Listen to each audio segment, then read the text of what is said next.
and welcome to Michael Pepper Tech. Today I want to talk to you about the Samsung Galaxy Tab S7 Plus. And first of all, I want to talk about this new case that I got real quick here. Just a little summary of this case that I got on Amazon. Bought it myself. It's a Poetic case. It's really, really nice. I like the fact that it holds the S Pen. So let's get into this kind of coverage or review of this device. So I've had it since actually about 2 days after it came out. Bought it at Best Buy, and it's been a little bit of a hit or miss journey, and I'll tell you why.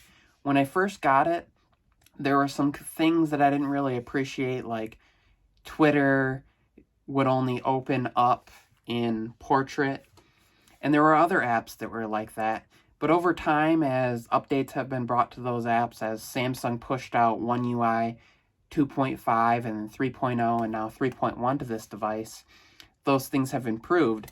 And this is why I don't do reviews when devices first come out all the time, because there are just certain things that I feel like you need to give it time. You need to learn battery life. You need to learn the device. And when I first got it, I wouldn't really use it much because I had come from the 2018 11-inch iPad Pro, and I felt like this device just didn't meet my standards, but I was wrong in some ways.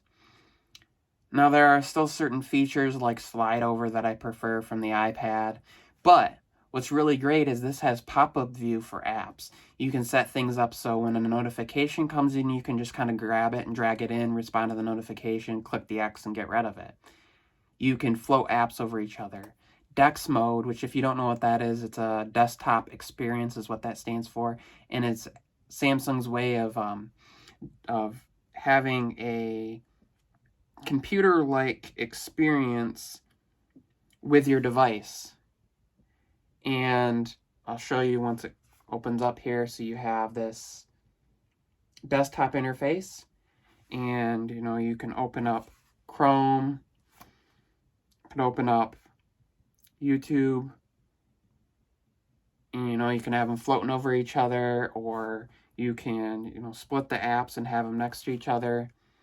And you can have up to 5 apps open at one time that way, and then eventually it will tell you to close them out because of memory and things like that. And hooking this up to a monitor is incredible because it will output Dex to the monitor, and then you can use a mode called like flow over, where essentially you can tell it in the settings to have your mouse move from the monitor over to your device, and you can do that with a number of Samsung Galaxy devices and other devices that have desktop modes like Huawei. Now Android 11 and Android 12 are going to have that built in natively. But those are just things that I really enjoy about this device, is the options, and it's fast, it's smooth. That 120 hertz display is brilliant on a tablet. I will say it doesn't always make a difference on a phone, in my opinion, but on a larger display like this, especially with the pen, with the writing experience, to have it feel so natural, like using an actual pencil on a piece of paper, is awesome. I also appreciate that the camera is right up here, and that means when you're doing chats, you're working from home and you have it sitting on the desk like this, if the camera is looking at you, it's not coming from the side.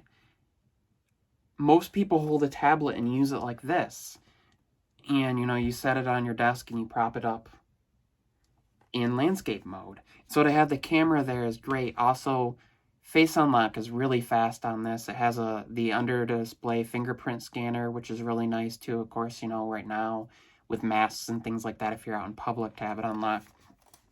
I really appreciate, double tap to wake it up. I can look at it and have it unlock, or just hit the fingerprint scanner there and it unlocks real quick. Now let me exit out of Dex Mode. And so those are just kind of some of the experiences that I've had with this device. that make it worth the money for an Android tablet, for any tablet in that matter. Now, some of the complaints I have is, as a content creator, editing videos, there are some apps out there, there are some paid apps out there, but for me, LumaFusion just works really nice on an iPhone or my M1 Mac or on an iPad. I know that there are apps out there that are available to do things, but I've found that they just don't seem to work as smoothly. They seem to emulate more of a desktop experience than a touch interface, at least for me. And the time that it takes to go through and also export times, I feel like, are faster on iPhones and iPads and Apple devices for some reason in comparison. I can do a video and a 5-minute video and export it in faster than 5 minutes, usually, 2 or 3 minutes, and that's a 4K 60 video. And so for me, I still grab my iPhone. That's what I'm recording this on. That's what I'll edit this on, and that's what I'll export it on. But for the general public, unless you're a content creator as well, or you're editing a lot of videos, that's not really an important thing to discuss. As far as battery life, it's been pretty good. And I get probably 7 to 8 hours of screen on time, and it depends on what I'm doing, but usually I'm doing a lot of multitasking, and I have YouTube open on one side and maybe Twitter DMs and Twitter on, browsing the web on the other side, or responding to comments and having conversations within Facebook Messenger or Twitter or Telegram or, other things, responding to emails, interacting with you guys. And speaking of interacting with you guys, if you like my content, please let me know in a comment down below and hit that thumbs up button if you would. And if you're not subscribed, if you'd please do so it lets me know, that you like my content, and it also informs you when I come out with new content. That would be great and appreciated. Now, would I recommend this to everybody? Yes, I would. I would even recommend it to people who have an iPhone and, are thinking, well, I'm going to use an iPad because of AirDrop and things like that. Well, that's specific to content creators. And there are things like Google Docs. There are things like Google Drive. There are things like Google Photos that you can have on your iPhone and sync up to this and bring them across and bring them into apps like Snapseed to edit your photos or other apps to edit your videos. It's possible. And that's what makes a cross-platform ecosystem brilliant, and why I appreciate owning both devices. Now, keep in mind what quality you allow Google Drive to upload in, but there's other apps. I have some apps that I use that I will get into another video that kind of mimic the whole transfer over Wi-Fi and Bluetooth between devices, and it doesn't matter if you're going from iOS to Android, Android to Android, Android to iOS to Mac to Windows, whatever. It's a web interface. There's some of them that work like that, and others that you have the app and it just photo transfer and good to go. So that being said, the things that make this such a wonderful device is the aspect ratio for viewing content, watching YouTube, watching Netflix, Hulu, Disney Plus, whatever you prefer, is great. And it's not too big of a device. It's got, decent weight to it because obviously it's a tablet and, it's a quality tablet. It's got nice Gorilla Glass on the front. It's an AMOLED display. 2560 by 1600. And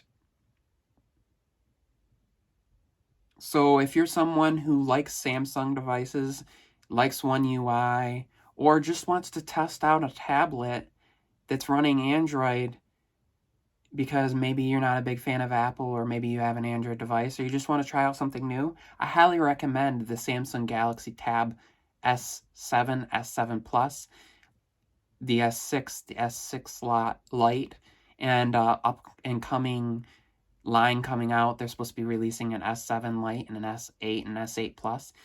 And If you have any questions or anything you want to see further on this particular device, please let me know down below. And as always, my name is Michael Pepper of Michael Pepper Tech, and thank you for watching, and have a wonderful rest of your day.